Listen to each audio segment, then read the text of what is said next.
আসসালামু আলাইকুম।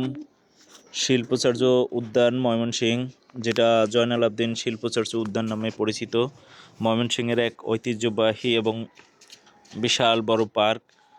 যারা না আসছেন তারা আসলে বুঝবেন না এই পার্কের মর্মতা বা মর্যাদা কতটুকু। অনেক বড় পার্ক, পাশেই নদী বয়ে গেছে।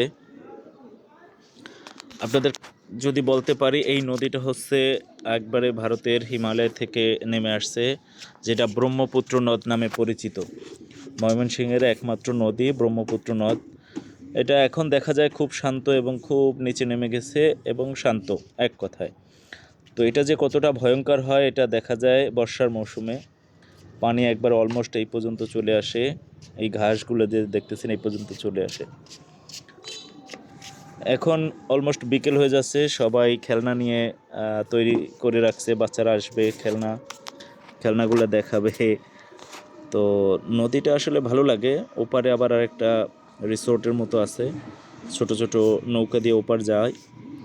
দেন কফি শপ আছে, টং দোকান আছে, ভালো লাগে। এখানে আবার আছে দোলনা, মনে হয় যেন নদীর হাওয়ায় ভাসছে।